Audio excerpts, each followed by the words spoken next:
नमस्कार मित्रों, मैं दिनेश स्वागत करता हूं आप सबका एन ऑप्शन में। आज हम पढ़ने वाले प्रश्नावली 3.2 का प्रश्न नंबर 1 जो है, बताइए कि किन्हीं दो संख्याओं का योग सम होता है या विषम होता है। यदि वे दोनों संख्याएं, हमें बताना है यदि वे विषम, पहला यदि वे दो संख्याएं विषम हो और बी सम संख्याएं हो तो हम इसे हल करेंगे। एक उदाहरण देके समझते हैं हम कि हमने दो विषम संख्याएं लेंगे। जैसे हमने ली पहली विषम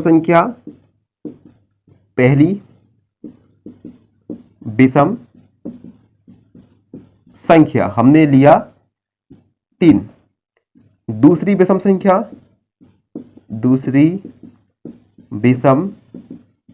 संख्या हमने ली 11।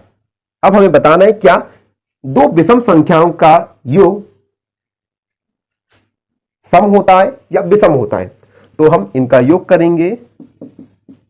योग 11 + 3 = 12, 13, 14 जो कि एक सम संख्या है।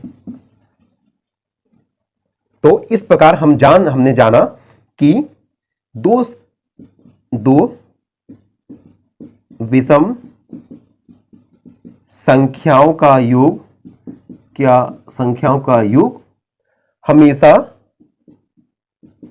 सम आएगा, सम इवन होगा।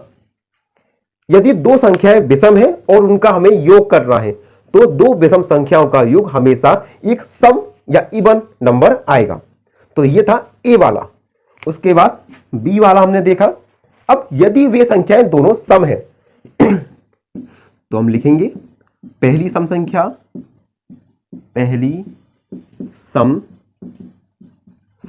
कोई भी ले सकते हैं आप, तो हमने लिया 40।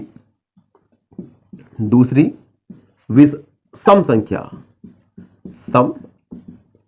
संख्या दूसरी ले ली हमने 20। अब इन दोनों का योग करेंगे। योग 40 + 20 = 60 जो कि एक सम संख्या है। तो इस प्रकार हमने जाना दो सम संख्याओं का योग हमेशा एक सम संख्या आएगा। तो हम लिखेंगे दो सम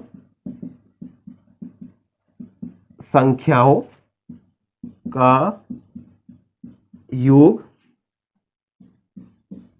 सम होगा। आप कोई भी दो सम संख्या ले और उनका हम योग करें, उनको जोड़ें तो हमें एक सम संख्या ही प्राप्त होगी। तो इस प्रकार हमने प्रश्न नंबर 1 को हल किया। आई होप सबको समझ आया हो।